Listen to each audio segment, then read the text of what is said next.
for all of us. It's about predicting where the consumer is going and getting half of it right. One of the things we want to do is create ads that don't suck. Embracing change creates great possibility. I'm Alan Hart, and this is Marketing Today. Today on the show, I've got Nicole Vilalte. She's the Chief Marketing Officer at Invest Puerto Rico. On the show today, we talk about Nicole's journey and path. She's worked at many storied agencies from DDB to Wieden Kennedy and Ogilvy, to name a few. And we talk a lot about Invest Puerto Rico. Invest Puerto Rico's mission is to bring new capital investment and business to Puerto Rico. It's a public-private partnership. It helps companies get established on the island by assisting them to navigate incentives, connecting them with the resources for real estate selection and access to talent, and providing introductions to key stakeholders like sector experts and industry associations. In the last 5 years, Invest Puerto Rico has secured commitments of $1 billion in capital investments and 20,000 new jobs, and contributed to the establishment of over 550 new businesses. And we also talk about a new campaign called It's Not What's Next, It's Where, and much more. You do not want to miss this episode with Nicole Vilalte.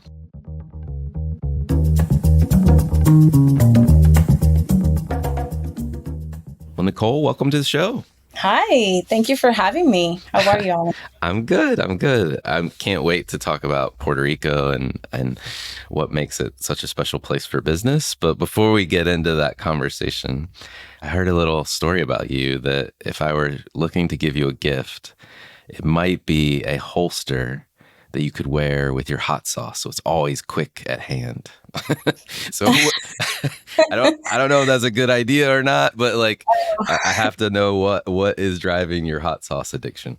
I have to say that sounds both funny and terrifying. Well, it's true. It has recently been brought to my attention that I may or may not, after thinking about it, I think the answer is yes, have a little addiction to hot sauce. I know exactly where it started because I've been thinking about it for the past few days. It started with Cape Cod's jalapeno chips a couple years ago. And, if friends of mine that are not in marketing listen to this, they'll know. And it's just, I started getting started fancying spicy snacks, and it started there.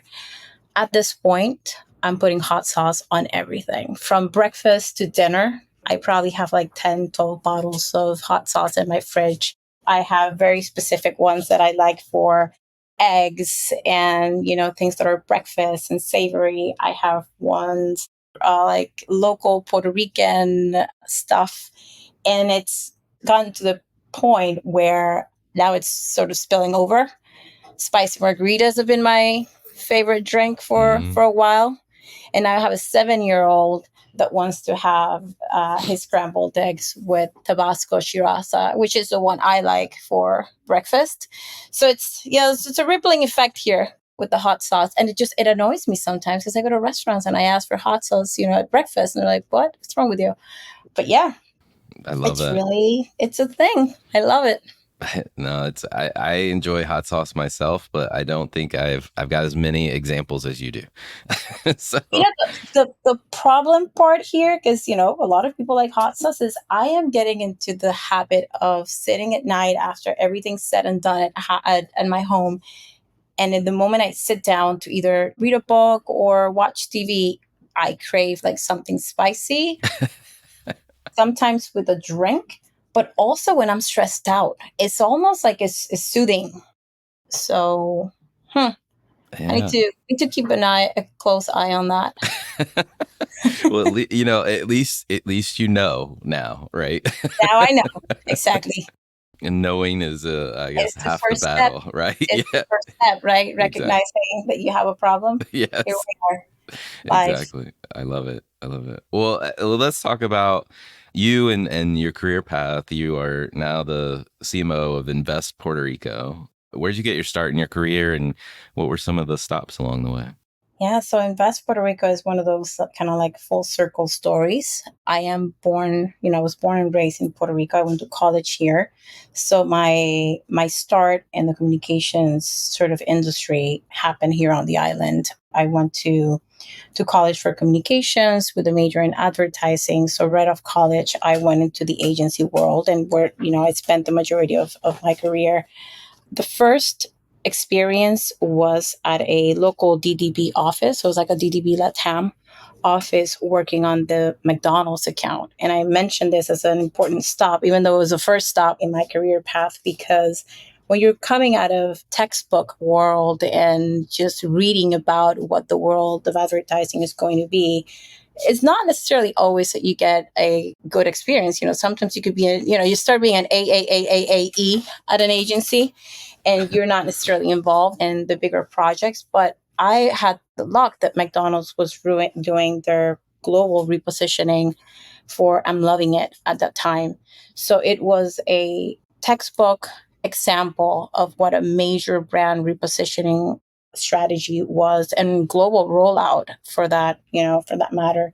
And it was an incredible experience. And I remember that job, that account, that particular project sort of sold me on it. Like I remember feeling like I had made the right decision. And this is coming from somebody who spent 2.5 years in pre-med before changing to advertising and breaking my mom's heart at the same time.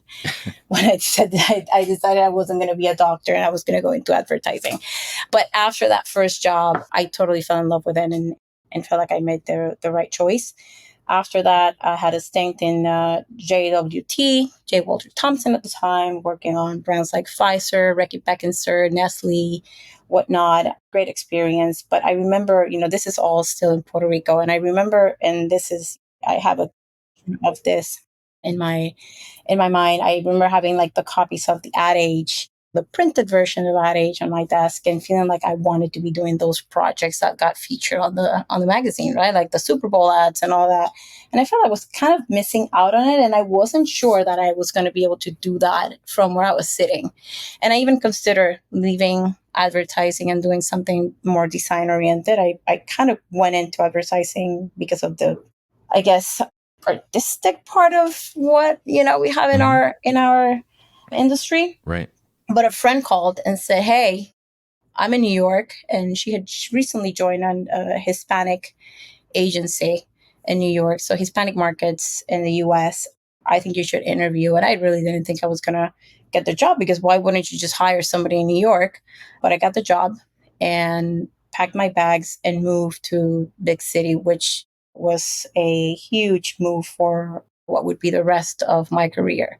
Spent 5 years there at that shop. It was an incredible school. I was in the comms side of things with Sprint. Sprint had another big launch, the Now Network at the time. So big, another big brand, big challenges, big opportunity. It was 5 years that felt like 10, because, that Marcom and telecom is a brutal industry. It's really fast paced retail, but I tell you, it's trial by fire. I learned a lot. And after a while there, another big opportunity sort of knocked on my door, and it was a chance to work the Target account at Wieden Kennedy in Oregon.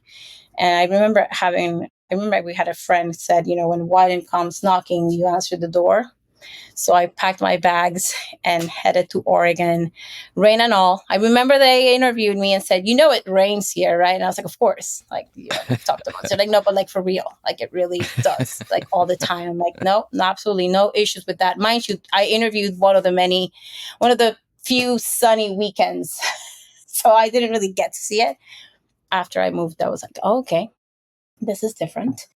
But Target and Wieden was another stop that shaped my career path. The body work that we were doing at Target, I was specifically working on back to school, back to college. That was one of their biggest business units at the time, baby as well. So the first baby registry, imagine, and I'm not dating myself, entertainment partnerships, license partnerships. So working on projects to promote the album of Beyonce at the time and Justin Timberlake. So it was so creative and so fun. And just the energy that was happening at Wieden at the time, that was the years when Chrysler's Made in Detroit happened, and Allspice on a horse happened, and Coca-Cola had one of their biggest moments at the Super Bowl. So the energy and the creativity that was just happening on this hallways was incredible. And it shaped me with the discipline of falling in love with great ideas and what it takes to really develop that and ensure it stays like that until it gets out of the agency building into the client's hands. After that, I went back to New York and went on to work on IBM.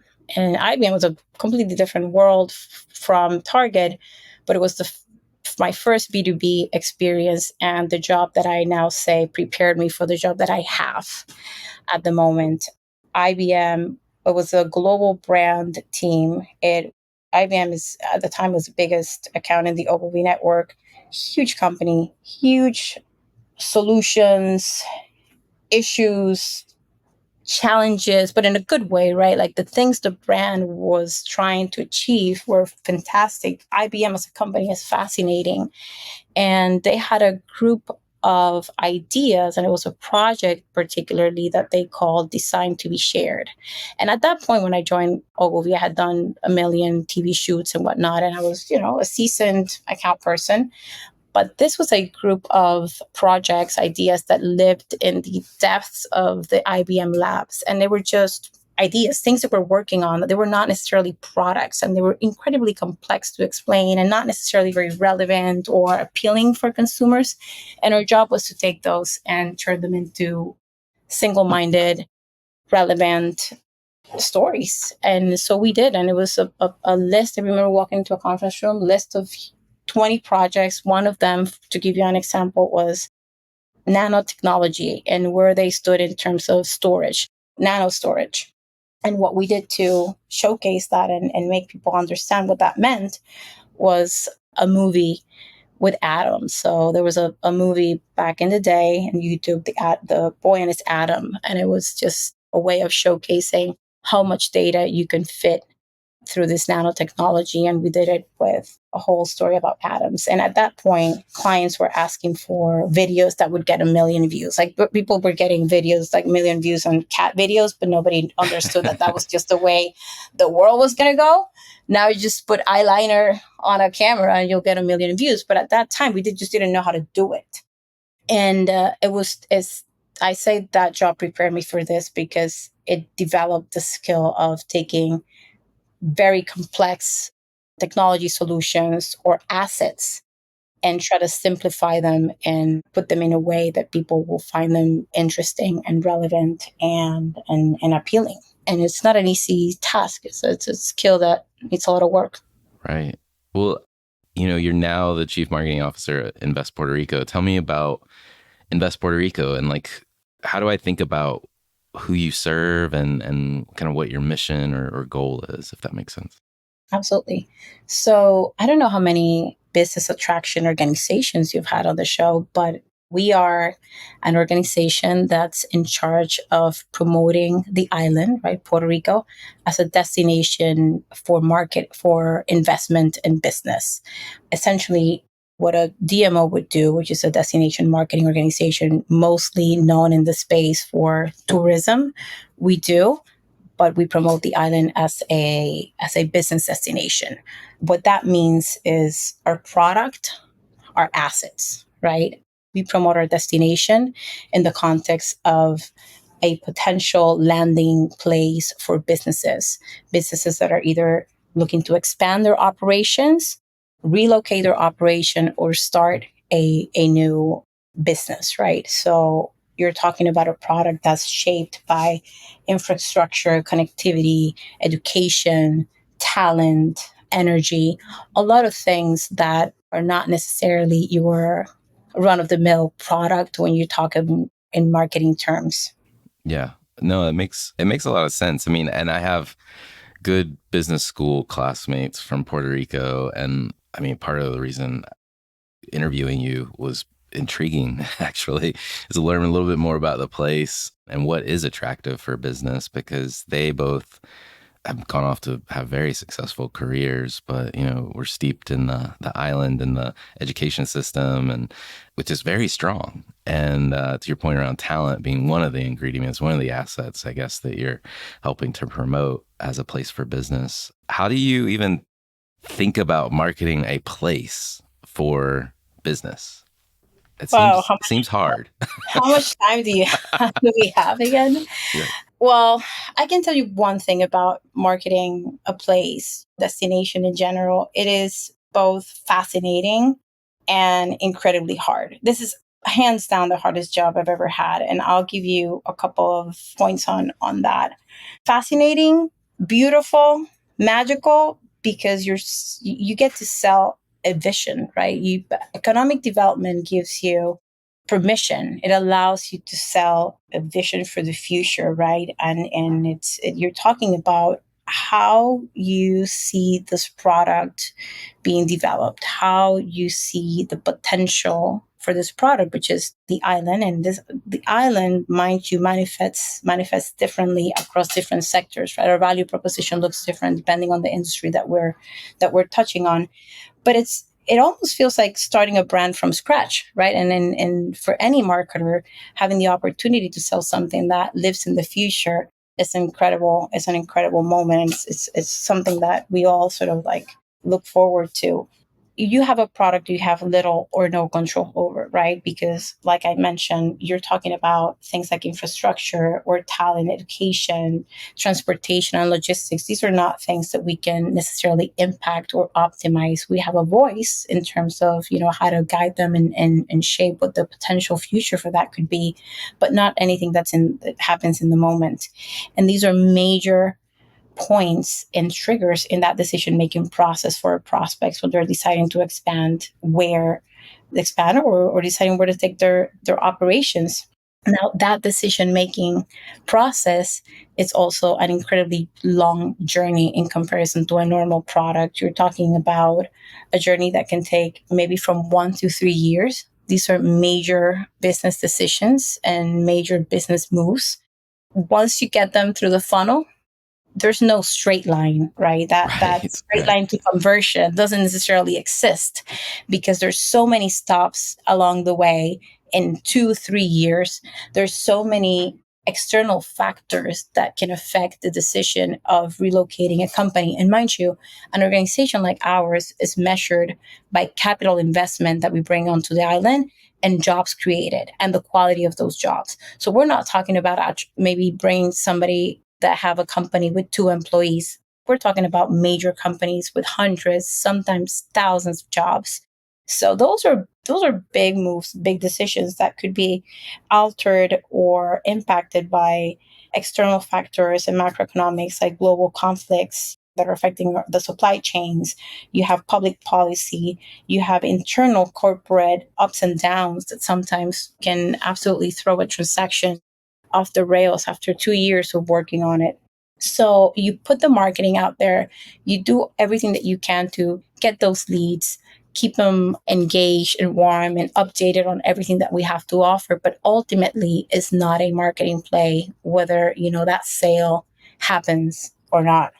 Yeah. Which takes me to my last point, is the hardest ROI for marketing case that I've ever had to work on. It's really hard to say the dollars that we put here turn into a closing or a company landing, right? There's no straight equation for that. Yeah, I mean, it's many years, lots of twists and turns. It sounds like a really hard job, to be honest. It's a very rewarding one, though, especially if you're doing it for your hometown. Yeah, exactly.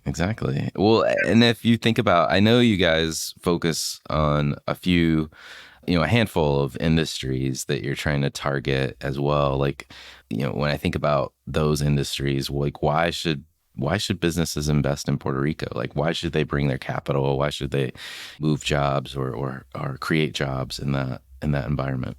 So we serve different industries or business sectors, as we call them. Actively, we serve about 9, but we focus our marketing efforts in those that are, in our opinion, the most competitive ones, or the ones that offer the most opportunity for Puerto Rico to win.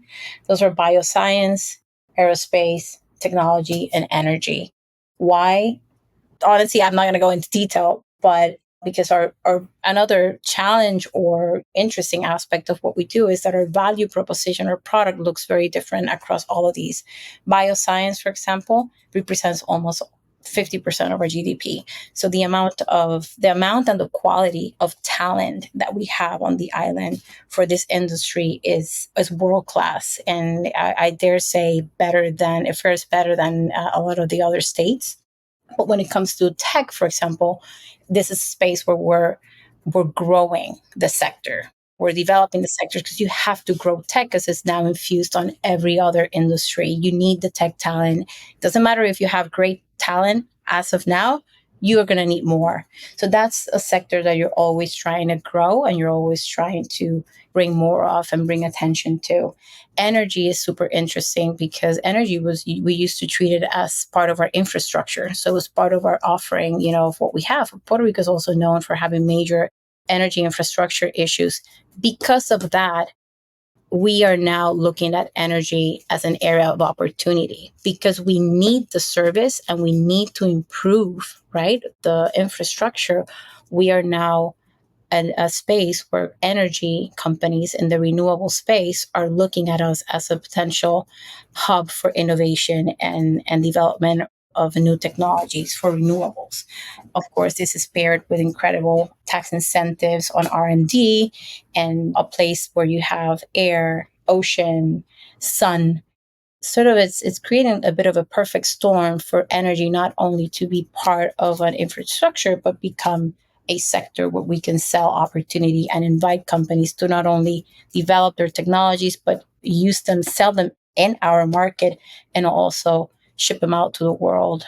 And that snowballs into other points of our value proposition, like logistics and everything that has to do with transportation. We're an island, so we're very good in everything that has to do with logistics and transportation, which enables all the other sectors. The campaign was Game Changers, Welcome Home. And that campaign sort of was the introduction or reintroduction of Puerto Rico to the business markets, right? We had been silent for some time prior to Invest being born. And that was our way of presenting ourselves to the world because Game Changers are our audience. So it's a bit of, when the positioning ends up being the campaign, we know the language of Game Changers that is not new in the B2B space, but it truly describes the mentality of our audience. Puerto Rico is not necessarily for everybody. Puerto Rico, it's full of it has a great offering, but it's off the mainland. We have bilingual talent, but our main language is Spanish. And, we have a different system of operating when it comes to the day-to-day. And some companies may not necessarily see us as an easy transition as going from California to Arizona, but you have these business leaders that see opportunity where others don't. And they like to take a deeper look on where those opportunities lie. And those are the game changers, right? Those are the guys that are really looking to push the envelope and see what's next. Well, I know you've got a new campaign out in the market. It's entitled, It's Not What's Next, It's Where. How did that campaign come to life to promote the island? Yes, so we did. We launched it about maybe 2 months ago or so. We were very, very excited about it.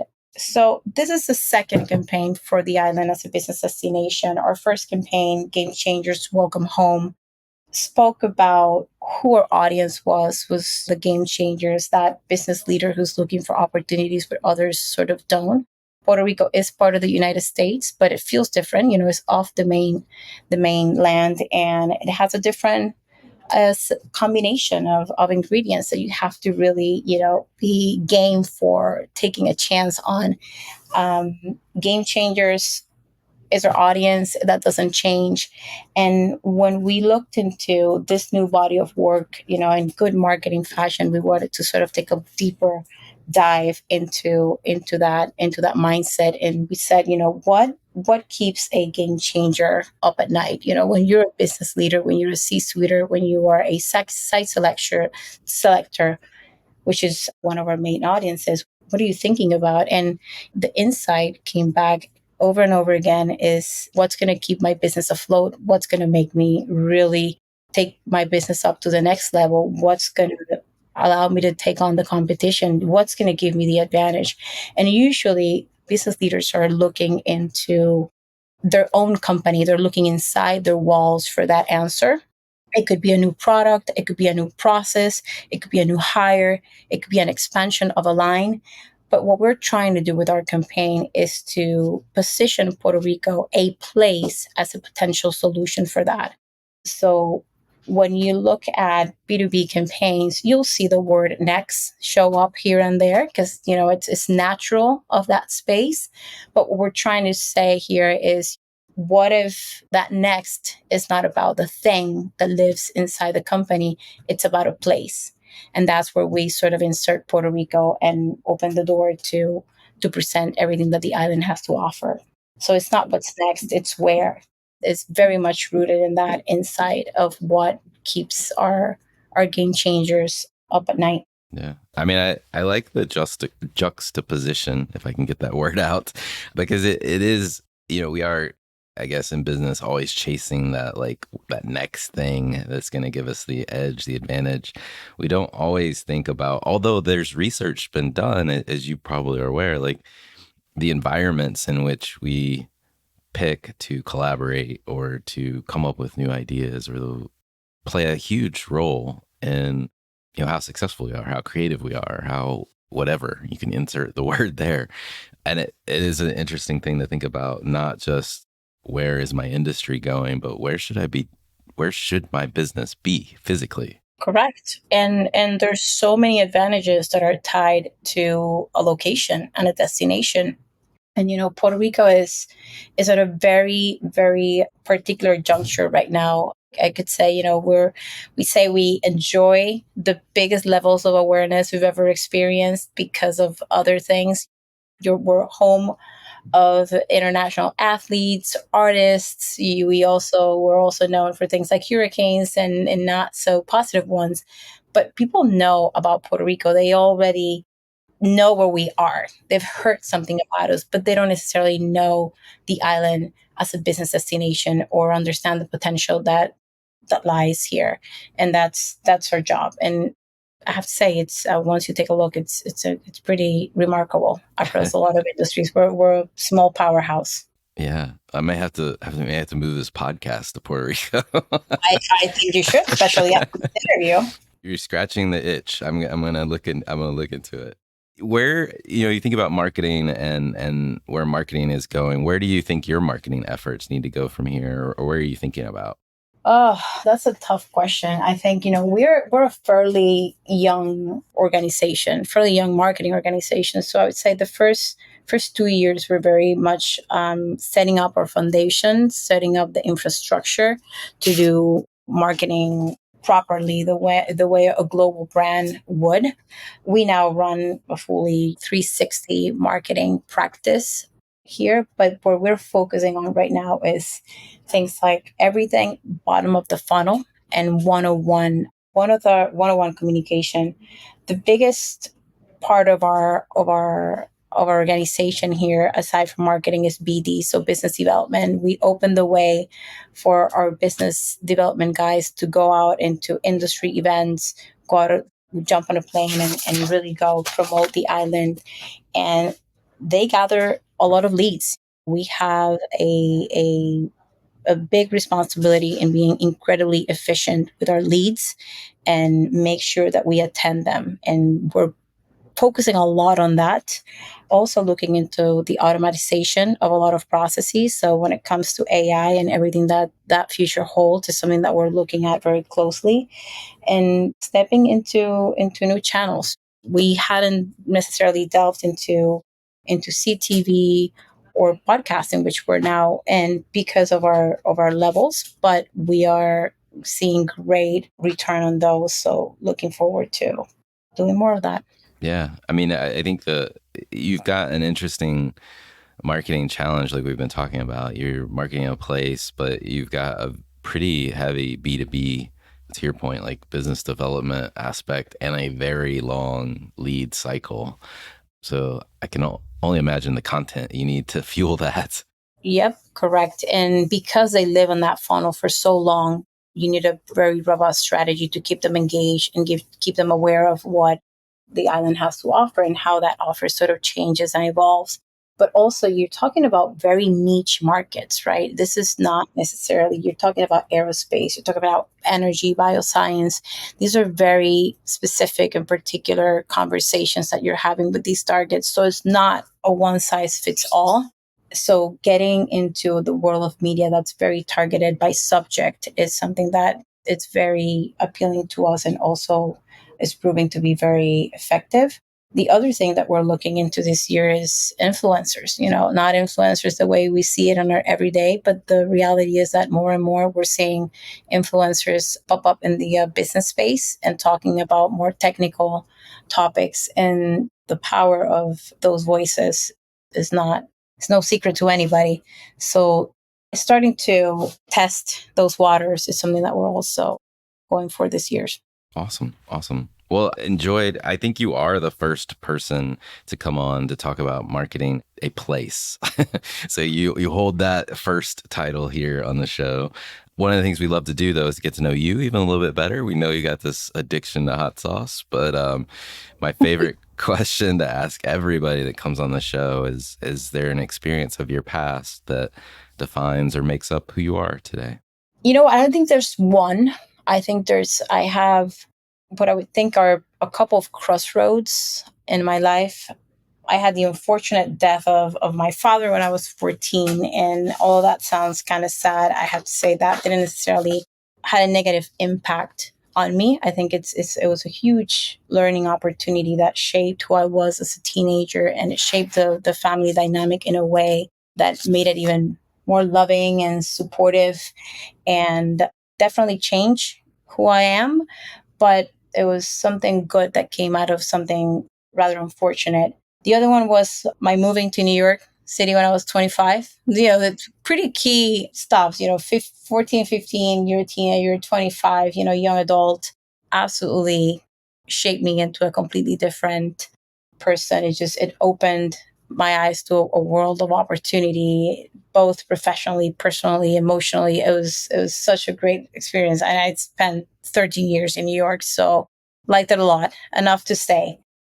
And lastly, I think, I had a in my 40s, I had a divorce, and those three stops, I think, were impactful enough. Those are those stops in life that will completely disarm you and sort of dismantle you. But then when you put all the pieces together, the amount of power and resilience that you get from coming out on the other side of any of those things, right? And New York was a great experience, but it was a tough time in life.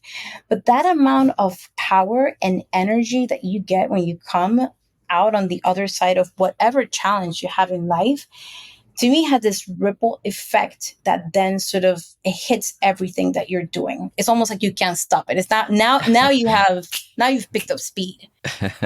And it's happened to me every time. So, you hit with these are big life bumps. These are not the run of the mill.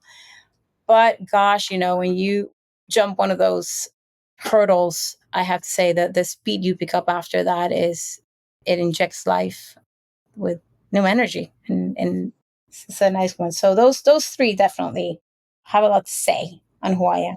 Yeah, no, I love those. I love those. And I get the sense that there's nothing I could throw at you today that that would not allow you to tackle the challenge ahead with all the grit in the world based on the probably experience. the resistance created because of the hot sauce. I mean, it could be. There's something to be said about that. Actually, you know what? Yes. Some people are adrenaline junkies. You're a hot sauce junkie. Yes. Exactly. Yeah. Awesome. What advice would you give your younger self if you're starting this journey all over again? I feel like I've heard this before, probably on your show, but believe in yourself, believe in my capabilities and my potential. But I would say all of that through the lens of my accent. I spent 13 years in New York, and a good chunk of those I was concerned about having an accent and not necessarily sounding as smart as I was, and being I was in a world where I was second guessing myself and what I kind of knew was right, because of how it sounded when it was coming out. And if I could go back, I would absolutely tell myself the accent does not matter. It doesn't. Like, as long as you can make sure that you're understood and your ideas are presented in a concise, clear way, you're going to be fine. And trust my gut. I cannot tell you how long it took me to really trust my gut. And I think it's something that I have potentially mastered or on my way to master it in this particular job. Probably because once you get, to a job where the ball stops with you, there are a lot of times where you have to rely ultimately in what your gut tells you, after you've done your homework. But I wish I would have felt more confident in my younger years about a lot of things. Actually, I have an ex coworker. I think she's a global chief strategy officer at Accenture. She used to be a coworker back at that Hispanic agency, and I heard her not too long ago give a talk on something similar about the accent and how much of a limitation she put on herself because of that. So, now I see it as a pro, bilingual, trilingual, but at the time didn't see it like that. Yeah, no, it's funny you bring up accent in particular. I probably don't sound like I have any accent, but I grew up in the South in the US. And when I was growing up, I probably sounded like a Southerner. And sometimes if I have a drink or two, it'll come out. Or if I'm with other people from the South, it definitely comes out. But I had a school teacher, elementary school teacher, that literally, I think, tried to force it out of us. And I had not thought about that since you brought it up. But you're right. Like it should be something that's accepted, understood. You should personally value who you are and how you sound. But yeah, it is a big thing. I hadn't thought about it. So thank you for sharing that. Absolutely. Curious on the marketing front, if there's anything that you think marketers need to be learning more about today, or maybe something you're trying to learn more about yourself. Wow. I feel like I'm going to be super cliche here, but you can probably guess it. It's two letters, I would imagine. Gotta be AI. Yeah. And AI, now I feel pressure. Now I'm pressured with this AI topic because working on a fun, quick story, working on IBM, Watson was one of the products that we worked on. And I remember going to the IBM labs. This is good 15 years ago, right? And sitting in a room where they were testing Watson. And it was, a room full of microphones because this thing needs to really capture your voice and understand the questions and whatnot. And it would be, it would reply back to you the way, Alexa does now. And it was a showcase of what the future would look like, right? When with AI and these assistants, but at the time it was being used already, but in way more sophisticated environments, not in our kitchens. And I remember being like, okay, well, this is wild. And I remember coming back at my house, be like telling my boyfriend at the time, like, you have no idea what's coming.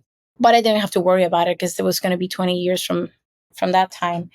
3 years ago, AI, an interesting podcast episode, something I should probably get on, but not totally feeling the pressure right now. Now a step on to the part where now I feel responsibility. We have a responsibility to learn it and understand the impact that it can and it will have, positive and negative, for our organization and my teams.